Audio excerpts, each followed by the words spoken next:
Slater is on a cross-country run from mobsters along with his new wife, a former hooker played by Patricia Arquette in True Romance, one of 5 new films we'll be reviewing this week on Siskel and Ebert, along with new movies starring Kim Basinger and Brad Pitt.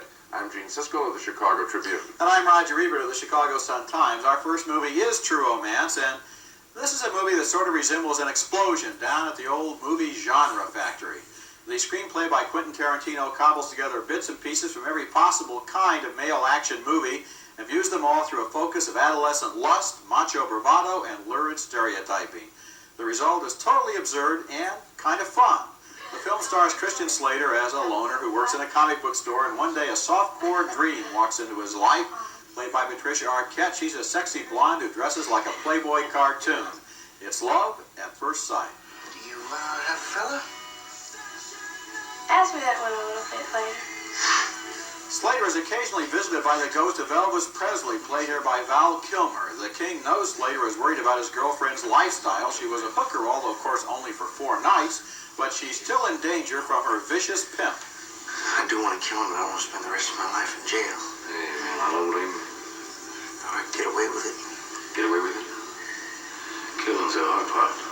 Getting away with it, that's easy. Cops throw a party, man.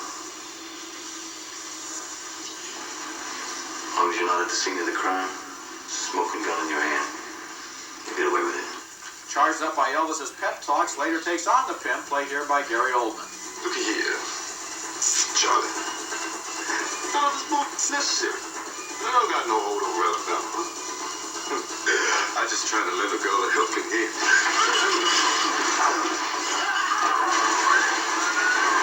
The supporting cast includes not 1 but 2 great character actors, Christopher Walken and Dennis Hopper, as the plot thickens. Dirty little whore found out we were going to do some business because your son, the cowboy, Miss Flame, came in the room blazing and didn't stop till they were pretty sure everybody was dead. What are you talking about? Talking about a massacre. They snatched my narcotics, hightailed it out of there. True Romance was directed by Tony Scott, who made Top Gun and Beverly Hills Cop 2, but the real trademark on the script belongs to Quentin Tarantino, whose Reservoir Dogs made a big splash last year.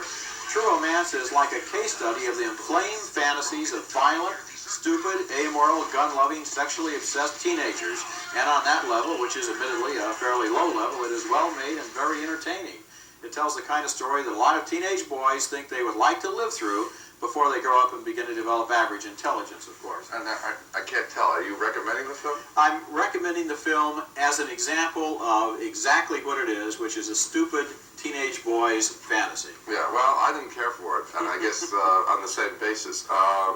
I thought that it really was, as you said, completely disorganized, all thrown together, and we have a picture coming up later in this show. Yes, we do. That has many of the same kinds of story elements, but they've been organized in a fashion that is more compelling than this. I agree with what you're saying. This is really, I think it's kind of sloppy and dumb and not fun. I think I'm going to agree with you about that picture that's coming up later in the show, but in the meantime, speaking of this picture, I found that it just had an energy level, a kind of manic excitement, a colorful quality to it, and performances by Patricia Arquette and Christian Slater that were fun in their own way as an example of what they are. Listen, it didn't have a manic intensity to it because it wasn't sustained. It was choppy as heck. I think it was an entertaining picture. Not for me at all. Okay.